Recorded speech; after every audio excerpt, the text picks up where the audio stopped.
Hello, welcome at AVL. My name is Hans van den Heuvel. I'm a specialist for measuring fuel consumption since 26 years, and I started in PLU, then in Peerbook Instruments, and now I work for AVL. Today I want to give you detailed information about our measuring principle, PLU measuring principle delta P like 0. In AVL we are in a good position to have for our fuel consumption measuring and conditioning systems the three main measuring principles. We have the fuel balance, we have the Coriolis principle, and we have the PLU principle. And every measuring principle has different benefits.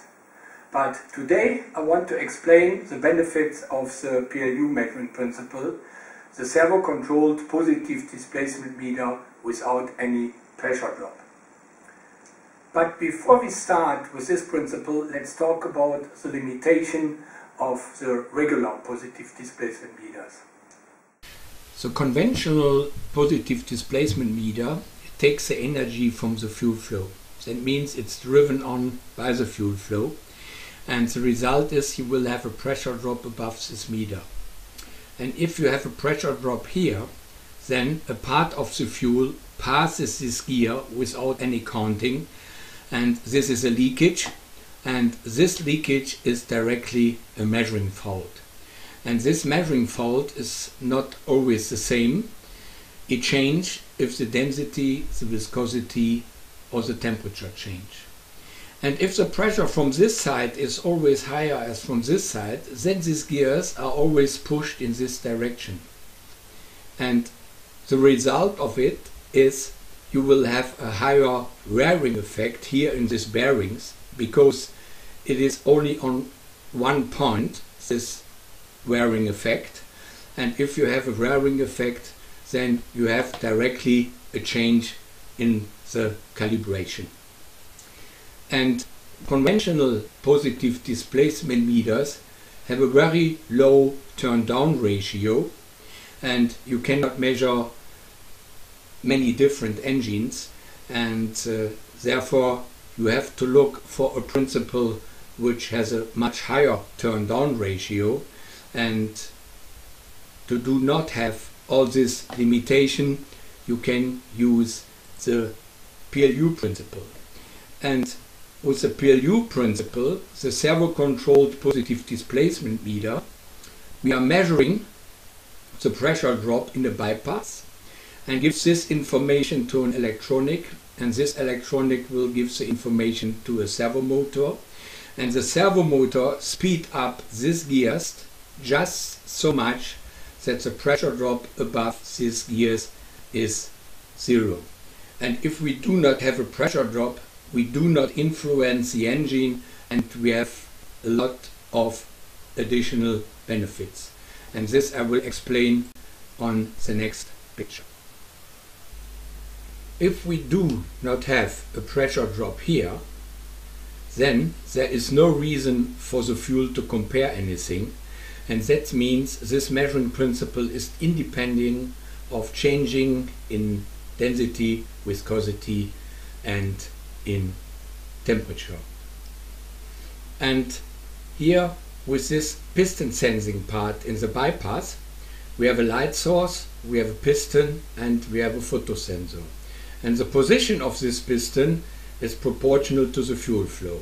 That means at 0 fuel flow the piston is in this position and covers the complete light of this light source. If the engine now needs fuel, then the piston goes in this direction and the light comes to this photosensor, and directly the servo motor speeds up and turns these gears. And just in the same way what the engine is using. I give you an example. If you have an engine and the engine is running with 1 liter per hour, then the 1 liter per hour are coming over these gears, and the piston is standing in this position and makes only very small regulation movements. If now the engine needs suddenly 2 liters per hour, then directly the piston goes in this direction more lights comes to the photosensor, and directly the servo motor speed up these gears and increase the fuel flow. And exactly to 2 liters per hour. Because if these gears are having more than 2 liters per hour, then directly the piston goes back in this direction and the servo motor speeds down. This measuring principle is long time stable in calibration, and therefore we have 2 reasons. The first reason is, if the pressure drop here is on both sides the same, then these gears are pushed from all directions with the same power. And that means we do not have nearly no wearing effect here in these bearings. And that is the first reason. The second reason is we are using electronical components, and electronical components will change with the lifetime.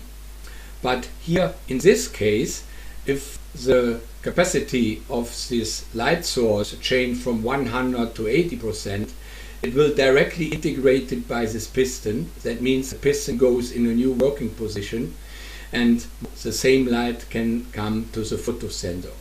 That means this complete delta P sensing part is 0 point stable, and that is the second reason for the long-term stability. And the main part here is, if this meter does not make a pressure drop, we will have absolutely no influence to the engine.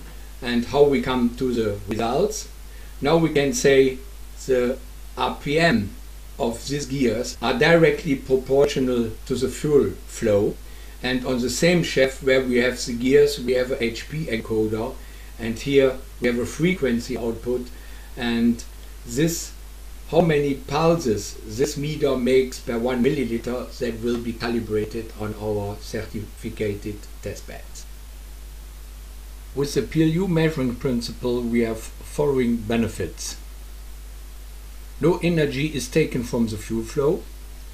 No pressure difference between inlet and outlet, delta P like 0. No internal leakage flow. And the meter is independent of changes in density, viscosity and temperature.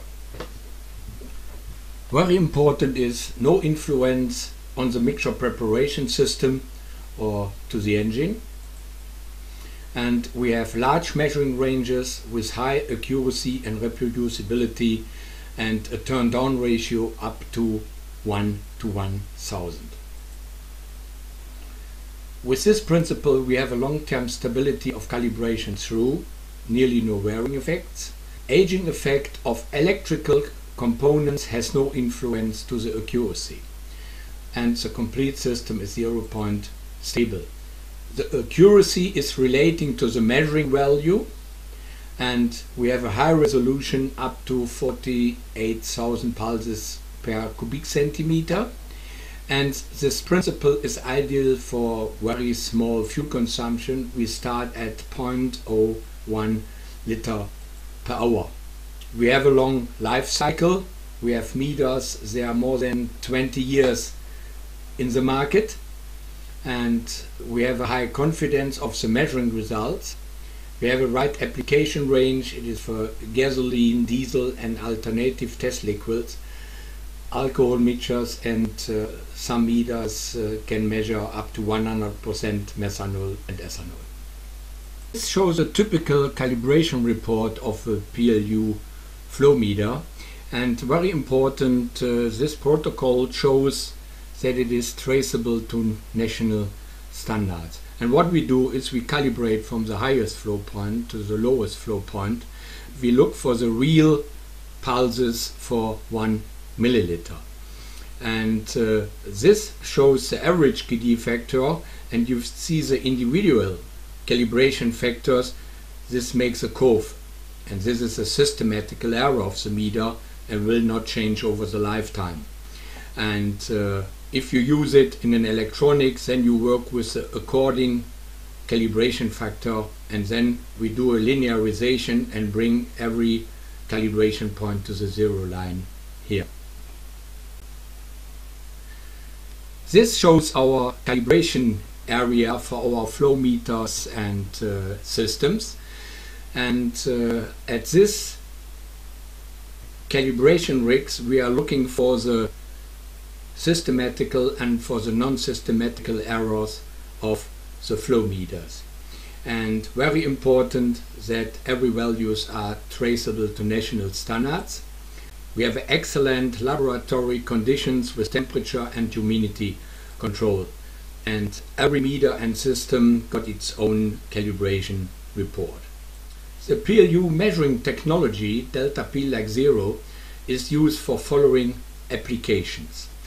In PLU, high precision flow meters for injector testing, for fuel consumption measurements, then for X-proof measurements and for measuring fuel consumption in a car.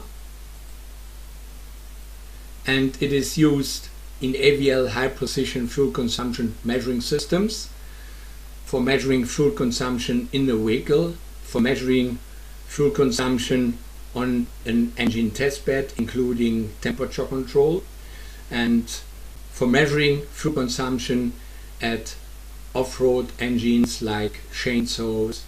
The delta P like 0 technology is ideal for injection system in research and development and production, in the engine development, in engine calibration, in vehicle testing, in component and system production, and in calibration and service.